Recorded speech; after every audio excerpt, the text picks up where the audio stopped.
자, 왜라는 질문에 대한 답으로 제시되는 설명이 무엇인지를 분명히 하고자 과학 철학에서는 여러 가지 설명 이론을 제시했다. 자, 왜라고 하는 질문을 한단 말이야. 그러면은 그게 답으로, 여기서 답으로 제시된 설명에 대해서 설명 이론들이 있다. 지금 이렇게 말하고 있지. 근데 솔직히 뭔 말인지 알겠냐? 응? 이거 왜 설명 이론이 뭐지? 이거 좀 어렵지 않디? 좀 어려운 건데, 이거. 자, 처음으로, 조금. 햄펠에 따르면 설명은 몇 가지 요건을 충족하는 논증이어야 한다. 이 사람은 논증이어야 한대. 자, 그러면은 기본적으로 논증은 전제로부터 결론이 도출되는 형식을 띈다. 지금 여기서는 있잖아. 여기서는 논증이 뭔지를 얘기하고 있는 거지. 그지? 설명 얘기하서 한 게 아니고 논증은 전제로부터 이게 결론이 이렇게 도출되는 것. 그것을 논증이라고 한다는 거야. 그지? 따라서 네. 설명을 하는 부분인 설명항이 전제에 해당이 되고, 그지? 설명이 되어야 하는 부분인 설명항은 결론이다라고 얘기했지, 결론. 자, 일단 여기까지 보자. 이게 뭔 말이요? 자, 논증이라고 하는 것은 전제에서부터 결론이 나오는 것인데, 이것을 설명하고 연결을 해보면, 전제에 해당하는 것은 이 부분이지. 전제는 설명항이다. 그 다음에 이건 뭐야? 결론은 피설명항이다. 이렇게 되는 거지. 알겠지? 그래서 네. 이거는 설명하는 부분. 여기서는 설명되어야 하는.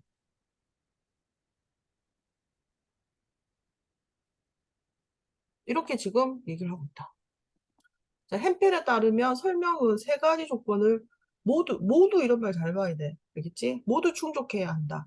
첫째, 설명항에서 모든 사람은 죽는다처럼 보편 법칙 또는 보편 법칙의 역할을 하는 명제가 반드시 하나 있어야 된다. 설명항에 보편 법칙이 하나 이상 있어야 이렇게 돼 있지.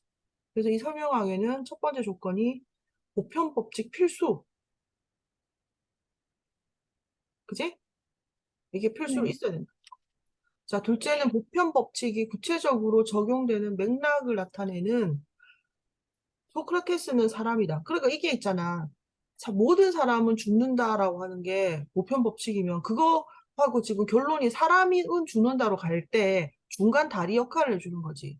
그래서 보편 법칙이 구체적으로 적용되는 뭔가가 선행 조건이 있어야 된다. 두 번째, 선행 조건이 있어야 돼. 이 선행 조건은 1번이 적용되는 맥락을 알려준다. 어떻게 적용이 되는지 그걸 알려준다 이 말이지. 그 다음 피설명항에서는 요 부분이지 설명항으로부터 건전한 논증이 도출되어야 한다. 자, 건전한 논증이어야 된다는 거예요. 이 건전한 논증이라고 하는 것은 뭐냐? 건전한 논증은 논증 전제가 모두 참이라는 조건과 이게 만든 참의 결론도 반드시 참. 이렇게 될 때 건전하다는 거예요. 이게 저기 제일 끝에 보면은 건전한 것이 뭔가에 대해서 쭉 설명을 해놨지? 그지? 그래서 여기서 세 번째 조건은 뭐냐면 얘가 건전해야 돼. 건전이라는 것은 전제가 참이면 결론도 참인 거. 반드시라고 그랬지. 꼭 참이어야 한다. 자, 이처럼 정리. 햄페리 설명 이론은 피설명항이 보편 법칙의 개별 사례로서 마땅히 일어날 만한 일이었을 보여주기 위한 설명 요건을 제시했다. 자, 피설명항이 이거지. 그지?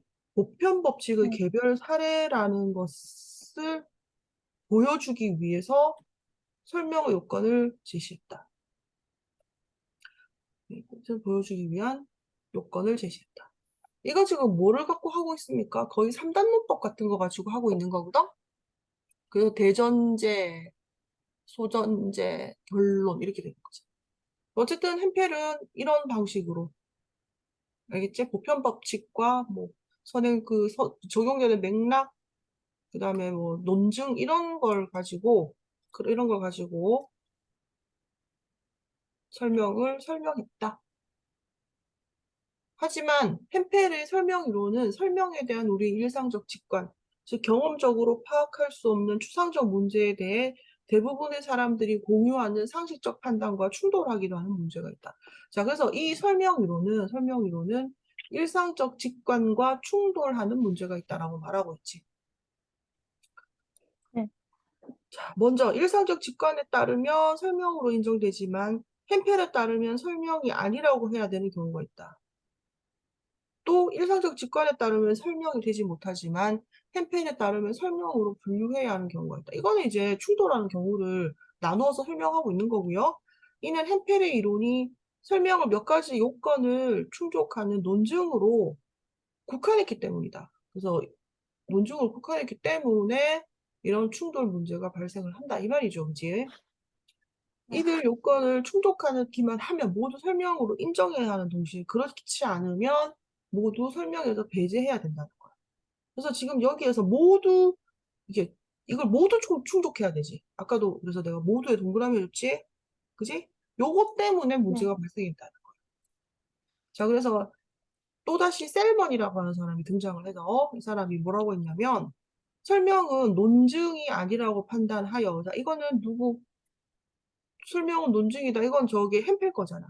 그래서 이거 아니다라고 이렇게 보면 아니다라고 하면서 인과 개념에 주목했다. 피설명항의 결과를 보고 이를 일으키는 원인을 밝히는 것이 설명이다라고 했지. 자, 그래서 잠깐만. 피설명항의 결과, 그다음 원인을 밝히는 것이 설명 이렇게 했습니다. 일단 이렇게 해놓고 셀먼의 인과적 설명 이론은 햄펠의 이론보다 우리의 일상적 직관에 더 부합한다.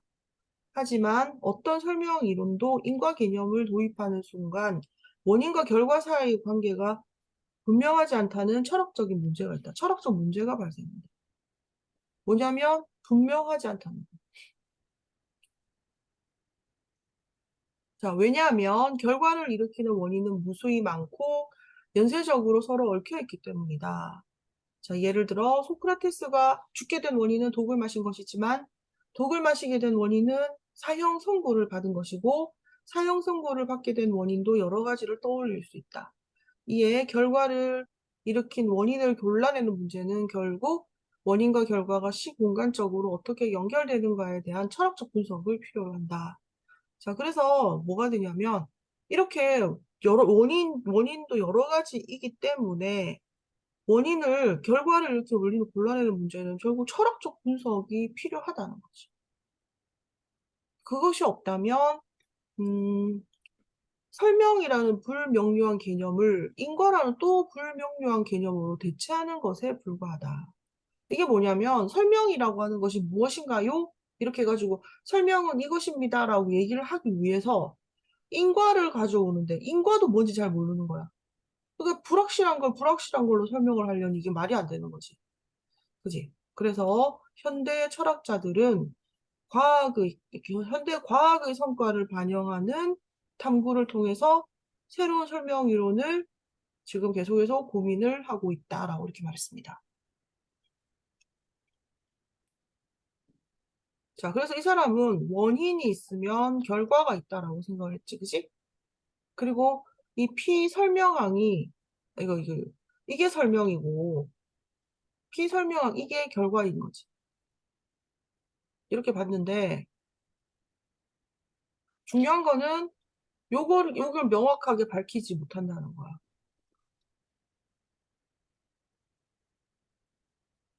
규명할 수 없다는 거죠. 그게 바로 이 사람의 문제다. 자, 그 다음에 윗글에 따를 때 햄펠의 설명 이론에 관한 것으로 적절하지 않은 것은 어떤 것이 건전한 논증이면 그것은 반드시 설명이다. 아니죠. 이거는 하나의 조건에 불과하잖아. 그래서 이게 반드시 설명이다가 아니라 여기가 설명이면 반드시 건전한 논증이다. 이렇게 돼야 돼. 바뀌었습니다. 두 개가. 왜냐하면 건전한 논증은 설명의 한 조건이기 때문에 설명이다라고 정리가 되면, 아, 그거 건전한 논증에 이 포함되어 있구나라고 생각하면 되는 거지. 그 다음에, 일상적 직관에서 설명으로 인정된다고 해서 모두 설명을 안 해. 이건 맞죠? 왜냐하면 뭐, 아까 얘기했던 조건이 다 지켜져야 되니까, 어떤 것이 설명이라면, 설명항에 포함되는 명제들은 반드시 참여. 요게 바로 뭡니까? 이게 바로 건전한 논증입니다. 전제가 참이면 결론이 반드시 참이다. 이게 건전한 논증이잖아. 그치? 그래서 그대로 적용하면 되고, 피설명항은 특정한 맥락에서 보편 법칙에 따라서 발생한 개별 사례이다. 아까 그렇습니다. 피설명항은 개별 사례라고 그랬습니다. 그래, 보편 법칙, 이게 뭐야? 설명항이었잖아. 자, 네. 어떤 것이 설명이라면, 피설명항은 반드시 설명항에서 도출된다. 왜냐면 얘가 결론이거든. 얘가 전제잖아. 그러니까 전제에서 반드시 이렇게 논리적으로 건전한 논증을 통해서 도출되잖아. 그지? 이렇게 네. 됩니다. 그 다음에 밑글로 미루어 볼 때 기억에 대한 이해로 가장 적절한 것은 기억이 뭐냐? 원인과 결과 사이가 분명하지 않다는 철학적 문제를 해결해야 한다. 자, 이게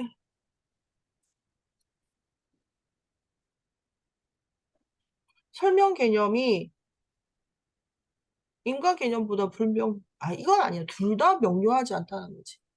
자, 그 다음에 원인과 결과의 시공간적 연결은 불필요하다. 이게 불필요하면 뭐 때문에 이런 짓을 합니까? 그죠? 그 다음에 이거 불필요하면은 뭐 하려고 이걸 밝혀. 자, 그 다음에 인과 개념이 설명의 형식을 제시하지 못한다는 문제. 결과를 인과 개념 설명의 형식을 제시 못하는 게 이거 설명의 형식을 제시합니다. 중요한 건 뭐냐? 어떤 결과에 대해서 원인을 정확하게 말할 수 없다는 거지, 4번. 이걸로 해야지. 원인을 확정하기 어렵다. 이렇게 가야지. 이게 너무 쉬운 문제를 너무 어렵게 만들어놨죠? 그지? 이 누구나 잘 찾을 수 있을 겁니다. 피설명항에 원인을 제시하는 명제가 들어갈 수, 아니, 이런 거 아니라니까. 자, 그 다음에, 이제 여기에서 걸 잘 이해했으면 이걸 금방 풀 수 있는데, 이게 이제 막 이렇게 헷갈리는 거야. 자, 그래서 일단 보자. 요 햄페리 이론에서 보편 법칙이라고 그러지. 보편 법칙은 누구에게나 언제 어디서나 늘, 그지? 그렇게 돼야 되는 거야. 음. 그럼 여기서 언제 어디서나 누구에게나 다 적용되는 거. 그럼 평면 거울 A라는 말이 없어야지. 근데 요 리을이 들어가. 알겠지? 그 다음에 음. 피설명항인데 이거 결론을 말하는 거거든. 그지? 그러면은 평면 네. 거울의 A에 대한 광선비의 반사각은 30도이다가 뭐가 돼야 되는 거야? 이게 그대로 결론에 반영이 돼야지. 그지? 그래서 네. 반사각은 30도이다가 들어가야 돼, 기본. 이제 여기까지 찾으면 답은 찾지, 그지? 자, 근데 중간에 네. 얘들이 왜 들어가야 되냐면, 자, 이것은, 음, 일단 A는 거울이다라고 얘기를 해줍니다. 그 잘 반사한다는 것도 얘기를 해줘. 왜냐하면 여기에서 반사해야 되거든. A는 반사해야 돼. 중간에 연결되는 맥락이 있다고 그랬잖아. 그리고 여기서는 반사각과 입사각이 같다 그랬으니까 반사각 30을 뽑아내기 위해서 입사각 30을 다시 얘기를 해주고 여기에서 이렇게 반사각을 뽑아내는 거야. 그래서 여기 지금 기억하고 니은이 다 들어가야 된다. 이렇게 되는 거지. 이게 보통은 애들이 있잖아. 니은이 왜 여기 들어가는지 잘 모르거든? 근데 여기서 반사각과 입사각이 같고 지금 결론은 반사각이잖아. 그지? 그 네. 반사각이다 이거 해버리고 나면 입사각을 이용해서 반사각이 30도를 증명할 수밖에 없어. 그래서 이거는 문제가 막 이렇게 좀 3점짜리고 이러면 애들 보통 낯설다라는 느낌과 함께 어떻게 손을 대야 될지 모르겠다라고 하는 게 있는데 이렇게 아무리 문제가 변형이 됐다 하더라도 여기서 지금 보편 법칙이라고 하는 거 먼저 찾아주고, 그 다음에 피설명하기 아까 결론이라고 그랬으니까 이 물음에 대해서 결론이 뭐가 나올까를 생각해 보면 당연히 D급밖에 안 나옵니다. 왜 30도일까라고 했으면 이래저래 해가지고 반사각은 30도야 이렇게 돼야지. 여기 딴 얘기를 할 수는 없는 거잖아. 그지? 그래서 그렇게 보면 네. D것이 들어갈 수밖에 없고 나머지가 이제 들어가서 답은 찾아지는데 왜 얘들이 들어가느냐 하면 조금 헤매는 애들도 있다는 거지. 자, 일단 여기까지 해서 끝낼게요.